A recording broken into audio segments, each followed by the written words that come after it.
up? BigHerc916, positivity, motivation, never settle for average. You know, we do it over here. You know, I was just thinking back to my early teenage years, 13, 14, 15, and skateboarding, BMXing, all that stuff back then, and just having fun, playing sports, hanging out with friends. And you didn't really have hate in your heart when you were at that age. You didn't even know what hate was, I didn't. And I try to think, when was that brought into play? When was that implemented as something,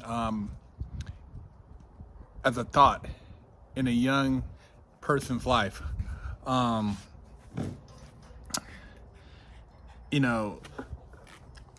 Race wasn't really a conversation I heard, because I grew up in such a diverse environment.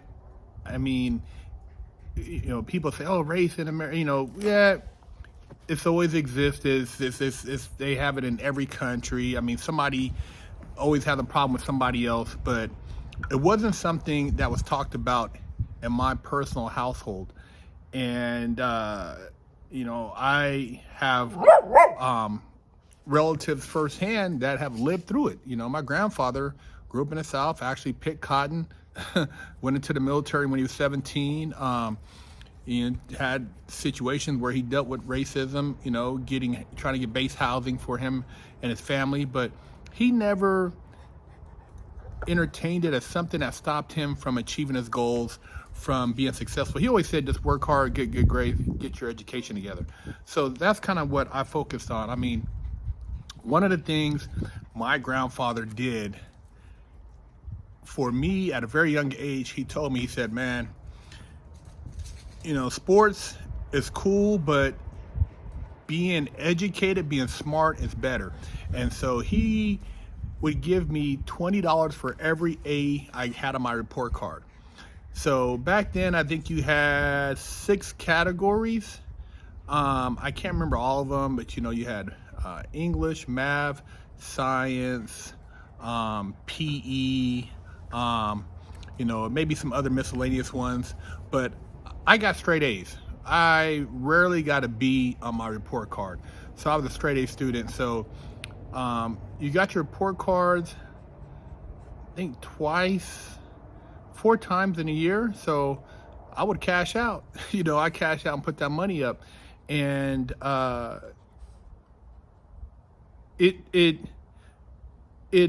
pushed me to have a sense of never wanting to fail and to always want to do my best. So that was one of the things that inspired me. And plus they had,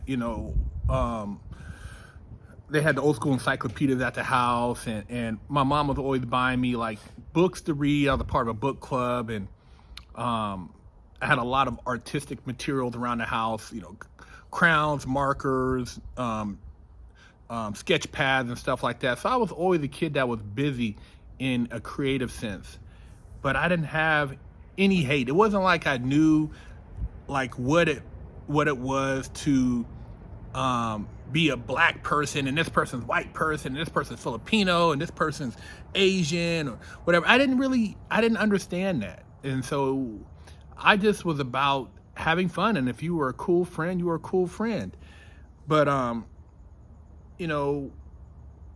fast forward and, moving into like, transition from like skateboarding, started getting more involved in like, I don't know, I guess street stuff, more, basketball and sports, and kind of hanging out with people who weren't so much into BMXing and skateboarding. And it wasn't so much racial, but it became like, you're from this school or this neighborhood, they're from that school, that neighborhood, and Mad Dogging became a thing, looking hard. And I just think about how stupid that shit was. And you got people now still bragging about, oh, I'm from the so-and-so block. I grew up over here, blah, blah, blah. I grew up over there, but it's not like, it's not something that I would try to have kids aspire to want to be proud that they banged a block, that they represented a hood or a turf or a gang, because it's basically self-destruction. And you're creating a dislike for somebody or a group of people you've never met. This person says they're from somewhere, you're from over here, automatically you don't like them. You don't even know these people. You don't even know them. But yet, you're banging this hood, you're banging this block, you're talking this mess, you're creating a wall of hate based on something that's non-existent. A color, a logo. It's crazy when I really think about like how stupid that shit is and how conditioned. Almost makes you think like, damn, was this something ingenious that was created by, put my tinfoil hat on, by some type of government agency so that, blacks and certain minorities would just self-destruct. And if they made it out of that, then they were fortunate. But for the most of them, they would just get caught in that cesspool of just hate, anger, and tunnel vision. Glass bubble, crabs in the bucket. Was that by design? It almost seems like it was. I remember going to, Kmart, and I noticed when they, gangbanging became a thing, early on in the, crack area, 1986. This is in Sacramento. I know LA, they were banging way before that, but in Sacramento, 80, 85, 86, they started seeing like they started having only blue and red rags. And you're like, damn, these dudes are selling only blue and red rags. And it's almost like by design. And then, you got this neighborhood that kind of was already saying one slang term, and this neighborhood was saying this slang term. And, maybe they got more influenced by this color, they got more influenced by that color, but then you had the clashing. And then right when you add a little fuel to the fire, they came out with BKs, British Knights. Now, you think about all the shoes back then, and British Knights. Who came up with British Knights, man? Who came up with, and if you wore British Knights, it was on and cracking. That was instantly like, oh, you got the British Knight. Oh, okay, you about that life? And then they came out with the CKs, Colombian Knights. I don't see either one of those shoes around today, but they were really pushing that shit. And this is right when MTV has started kind of, NWA was popping, the gangster rap. Well, this is actually a little bit before that, because I think the Dope Man had came out, but British Knights came out right around that time, and then flipped, they had the Colombian Knights. And I said, man, this shit is, I didn't really catch it back then, but later on I'm like, they really want blacks out here killing themselves. They want these youngsters out here going at it. And people talk about, oh, racism, the white supremacy. No, man, that right there was one of their most ingenious concepts ever, because you don't need a white supremacist. You guys are killing each other way more and don't even know each other. You don't need to put somebody, in a noose and put them from a tree and let people, man, you guys are doing it for yourselves. Get caught up over here with this female, wrong hood, you get smoked. Okay, that creates a beef over here. Now they smoking, now they doing drive-bys. Y'all are knocking each other off and we ain't doing nothing. We just come pick up the pieces and lock your asses up and throw all these charges on you. And when you get in there, Now you're separated again, and then you come to find out that it was over a female or something stupid, and really, in jail, you got to stick together, because then it becomes a racial thing, because everything is race. But I'm like, look at that game, man. They played our culture. They played black people, man.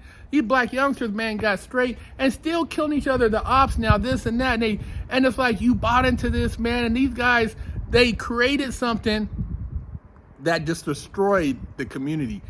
All these, these brothers. I remember working with my grandfather and some of his friends, and these are OGs, man. I was 17, 18. These guys in their 50s, and I'm hearing them talk, and 40s, 50s, and at the time, I mean, they're all these little youngsters running around here, man, selling dope and doing this and shooting each other, man, blah blah blah. And they had like a disgust, and I was looking like, man, they really don't like the young black men out there.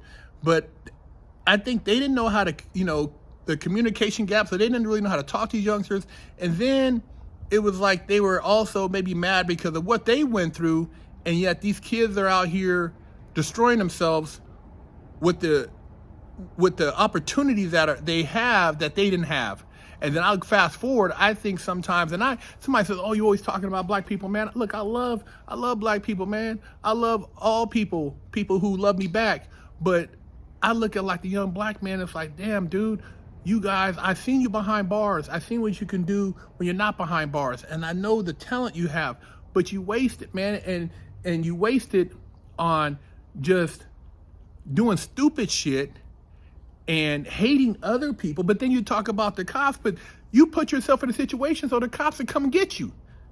You create a case so they'll come get you. Wanted for attempted murder, wanted for a drive-by, wanted for whatever assault, whatever you're doing against each other. And then you get mad and you get up in there and you say how horrible it is. But look what you bought into. You bought into the bullshit. They done duped us all. The BKs, the CKs, the blue rag, the red rag, this hood, that block. And you go into the store, you don't own shit.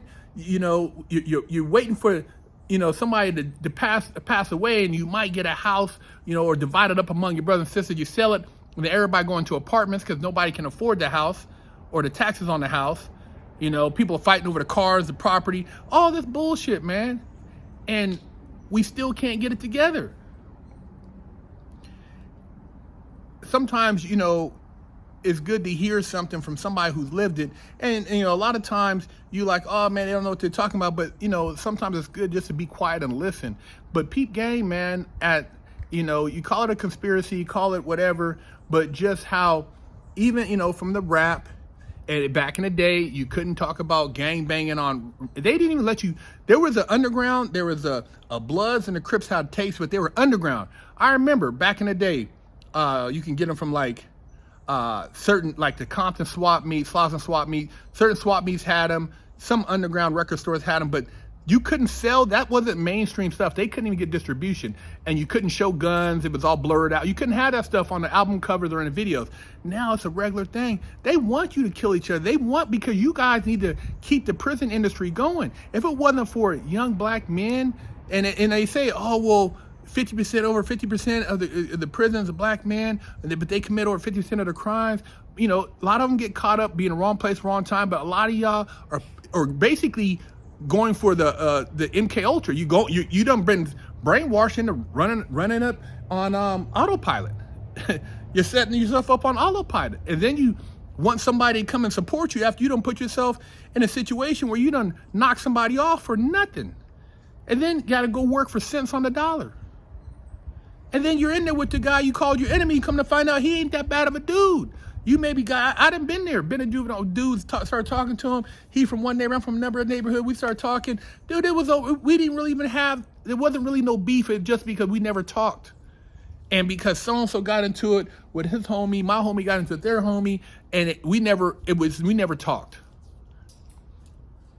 I don't know, I put these videos out.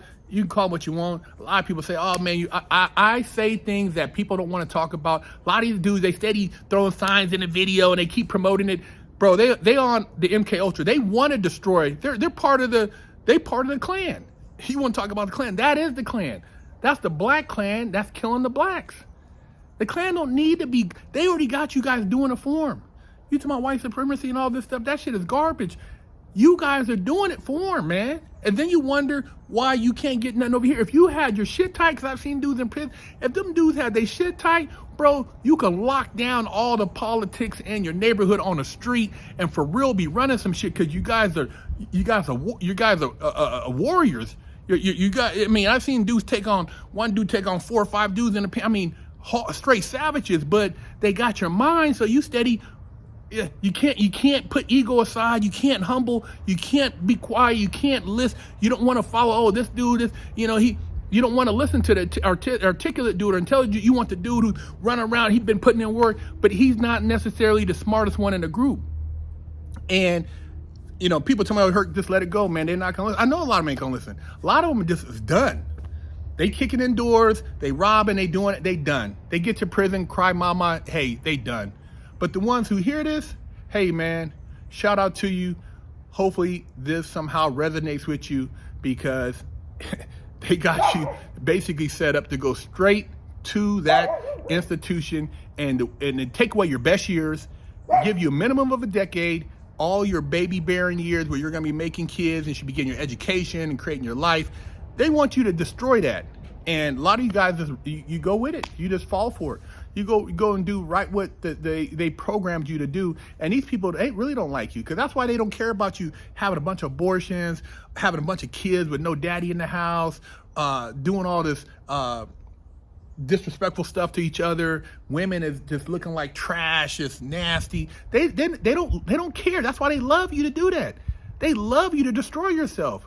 They love for you to go ahead and market that to the rest of your people, and put the gold chains on, and you took this guy's chain, or you got this chain, you got a pistol, you got shot. You're bragging about getting shot by another black person, or you're bragging about shooting this other black person. You're proud because this girl, she slapped her ass a bunch of times, clapped her cheeks, and she got money thrown at her. No value, straight trash. And I'm talking about black people. But you're cool with it. You're cool with it. You're cool with your son out here going around bragging about this and that on the streets, you know, how many people he done knocked down. He's ready to put in the work. You're cool with that. You're cool with all that. You're cool with your daughter OnlyFans selling her ass, running around. And I'm just talking from, you can say, oh, well, I lived it, man. But I'm thinking now, like, damn, man, maybe, why did somebody tell me some shit? Why didn't I wasn't ready. And I didn't have nobody to sit there and really break shit down and make it make sense. But I'm trying to make it make sense for you guys. So maybe you don't have an uncle or dad or a brother or OG telling you. So I'm trying to tell you guys to make it make sense. Listen to what I'm saying, man. Just how they just want you to be ratchet, just low vibration, not high vibration, not out here just, you know, being creative and learning about art and architecture, or, you know, coding, or things that are gonna like elevate you, elevation of consciousness of spirit, you know, things that are gonna take you out of your current environment, because they got you right now in a bubble, and they don't want you to go out there to see what's really out there, because if you stay in the bubble, odds are eventually you will come into their world, which is the prison world, the jail world. They can put that leash on you. Hey man, I'm just saying. BigHerc916 to pick up a limited edition GTA poster signed by me for $10, or with your purchase of a Wig Splitter Porsche t-shirt, I'll throw in a free poster signed. I gotta hurry up and wash my ass. Go to BigHerc916.com, pick you up a bar of soap, and wash your ass, or else you're gonna be under arrest too. Oh shit. And pick you up a sticker for your car, or a patch, or a sticker for your laptop, or maybe a beanie, or read one of the many books that BigHerc916 has authored. You know how we do it.